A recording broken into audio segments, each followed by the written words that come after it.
खलीफा बनने के चक्कर में अर्दोगन अब जहां लतीफा बन रहे हैं। तुर्की सेना भेजने वाला है इजराइल के खिलाफ लड़ने के लिए, लेकिन इजराइल ने ऐसा जवाब दिया कि बेदम हो गया है तुर्की और अरब देश हो गए हैं हैरान। तो वहीं रूस और चीन ने आखिर लगा दिया है इजराइल के लिए बड़ा पंगा और बड़ा संकट खड़ा कर दिया है। ऐसे में अब भारत और अमेरिका क्या इजराइल की मदद करेंगे? मचा है बहुत बवाल। जानेंगे इन खबरों को विस्तार से। देखो, आज है संडे और आज ही होना था यूएनएससी में इजराइल के खिलाफ मीटिंग। इससे पहले 57 देशों ने एक इमरजेंसी बैठक करी और ये 57 देश हैं ओआईसी के मेंबर। खास करके तुर्की आजकल दिन भर में 2-3 बार बयान देता है, वो भी इजराइल के खिलाफ। तुर्की के ज्यादा भड़काने के बाद ओआईसी ने ये इमरजेंसी बैठक करी और अल अक्सा मस्जिद को लेकर जो भी चल रहा है उस पर निर्णय लिया।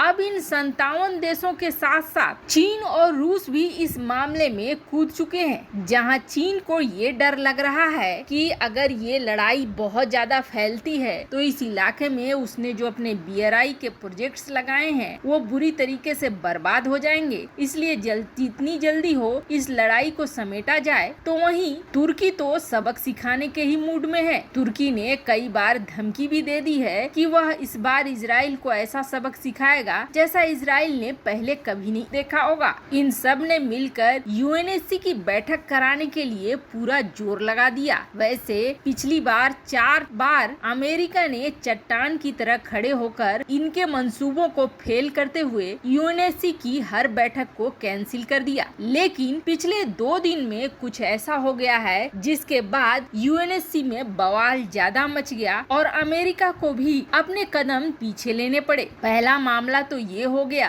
कि इजराइल ने उस बिल्डिंग को गिरा दिया जिसमें अल जजीरा सहित अमेरिका के भी प्रेस एजेंसी के लोग थे। हालांकि बिल्डिंग गिराने से पहले उन्होंने एसएमएस करके सारे लोगों को बिल्डिंग खाली करने के लिए कह दिया, लेकिन चूंकि प्रेस पर ये सीधे सीधे हमला हो गया, इसकी वजह से अंतर्राष्ट्रीय समुदाय में एक गुस्सा भर गया। खुद अमेरिका में भी कई ऐसे लोग हुए जिन्होंने इसका विरोध किया। तो यूएन में भी गुतारेस ने यह साफ कर दिया कि इस तरह की हरकत से वो बहुत ही ज्यादा दुखी है। मामला और भी भड़कने लगा। पर इन सब में अमेरिका में एक लॉबी ऐसी भी है जिन्होंने बाइडेन को वोट दी है और वो इजराइल के खिलाफ है। ऐसे में अब बाइडेन दुविधा में फंस गए हैं कि वो इजराइल का साथ कैसे दें और कैसे ना दें। पर अब आज की बैठक में रूस, चीन और अमेरिका सहित ओआईसी और अरब देशों ने ये फैसला लिया है कि अगर इजराइल जल्द से ये लड़ाई नहीं रोकता है तो इजराइल के ऊपर प्रतिबंध लगाए जाएंगे। अभी इसका सिर्फ प्रस्ताव आया है, इस पर अभी वोटिंग होनी बाकी है। जल्द ही इस पर वोटिंग होगी जिसमें 5 ऐसे सदस्य हैं जो कि परमानेंट मेंबर हैं, तो 15 ऐसे हैं जो कि नॉन परमानेंट मेंबर हैं, जिसमें भारत भी है। अब भारत के पास मौका है कि भारत समर्थन में वोट करता है या खिलाफ में वोट करता है। वहीं अमेरिका के लिए भी अब ये बड़ी चुनौती होगी कि वो समर्थन में करता है या फिर विरोध में करता है। अगर इजराइल के खिलाफ करता है तो इजराइल के ऊपर प्रतिबंध लग जाएंगे जो इजराइल को एक बड़ी मुश्किल में डाल सकते हैं। हालांकि एक्सपर्ट ये मानते हैं कि भारत और अमेरिका ऐसे कोई भी रिजोल्यूशन पर सहमत नहीं होंगे जो कि बाइंडिंग हो, यानी कि ऐसे प्रतिबंध जिसका इजराइल पर सचमुच प्रभाव पड़े। नॉन बाइंडिंग प्रतिबंध लगाए जा सकते हैं जिसका मतलब ये होगा कि इजराइल इसे माने या न माने कोई फर्क नहीं पड़ेगा। उम्मीद यही किया जा रहा है कि इसमें नॉन बाइंडिंग प्रतिबंध ही लगेंगे। अमेरिका और भारत पूरी कोशिश करेंगे इस चीज को रोकने की। पर ऐसा नहीं है कि इजराइल यूएनएससी में चल रही इन चीजों से डर गया है। इजराइल न तो डरा है और न ही डरेगा। वो इसलिए क्योंकि इजराइल अपने अस्तित्व के लिए लड़ रहा है और अगर उसने हथियार छोड़ दिया तो इसका मतलब है कि खुद इजराइल का ही अंत हो जाएगा। यूएन की सलाह तो छोड़ो,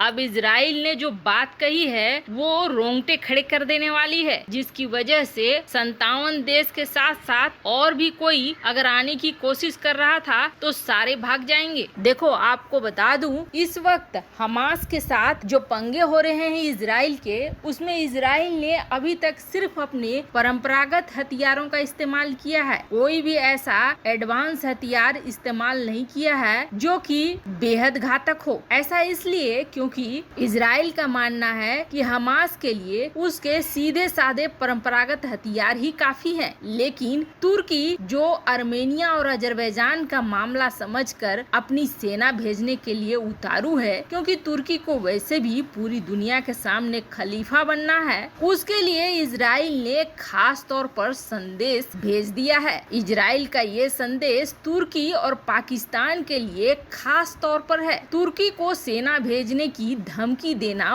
बहुत भारी पड़ गया है, तो वहीं पाकिस्तान को परमाणु बम छोड़ने की धमकी देना भी उससे ज्यादा ही महंगा पड़ रहा है। इजराइल और फिलिस्तीन के बीच छिड़े जंग का फायदा तुर्की उठाना चाहता है अपने आप को खलीफा के तौर में दिखलाने के लिए। अर्दोगन खुद ये कह रहे हैं कि सिर्फ तुर्की ही ऐसा मात्र मुस्लिम देश है जो कि फिलिस्तीन को लेकर लगातार समर्थन में बयान दे रहा है। बाकी देश तो चुपचाप सिर्फ खाना पूर्ति कर रहे हैं। अब मुस्लिम देशों का खलीफा बनना है तो तुर्की को अपनी सेना भी भेजनी होगी। इसके लिए तुर्की ने तैयारी भी कर ली। लेकिन तुर्की ये बहुत अच्छे से जानता है कि जिस इजराइल के खिलाफ तुर्की ऐसा करने की सोच रहा है, वो इजराइल खुद में एक छोटा सुपर पावर देश है और उसे हराना बहुत मुश्किल है। ये पहले भी अरब देश देख चुके हैं और अब इजराइल ने ये कहा है कि फिलिस्तीन की सहायता के लिए अगर कोई भी देश आना चाहता है या अपनी सेना को भेजना चाहता है तो वो तैयार रहे। इजराइल कोई गारंटी नहीं देने वाला है उनको, और इजराइल को जो मर्जी होगा वो हथियार इस्तेमाल कर लेगा। अब इसका मतलब ये हो गया कि परंपरागत ढंग से न लड़कर इजराइल अपने एडवांस हथियारों का इस्तेमाल कर लेगा उन देशों पर जो भी इजराइल के खिलाफ आने की कोशिश करेंगे। अब इतनी बड़ी चेतावनी के बाद जहां इजराइल ने गारंटी ही नहीं दे दी बल्कि ये समझा दिया कि अगर आए तो बचकर बिल्कुल भी नहीं जाओगे, तुर्की ने अपनी सेना को समेटकर अपने घर में रख लिया है। इजराइल अपने एक जवाब से अपने सारे दुश्मनों को वापस उनके घरों में ढकेल रहा है। अब उम्मीद है कि अरब देश और तुर्की बस आलोचना भर करके ही रह जाएंगे। वैसे आपको क्या लगता है, क्या तुर्की अब भी साहस करेगा सेना भेजने की? कमेंट कर अपनी राय जरूर बताएं। जल्द मिलते हैं अगले वीडियो में नई खबर के साथ।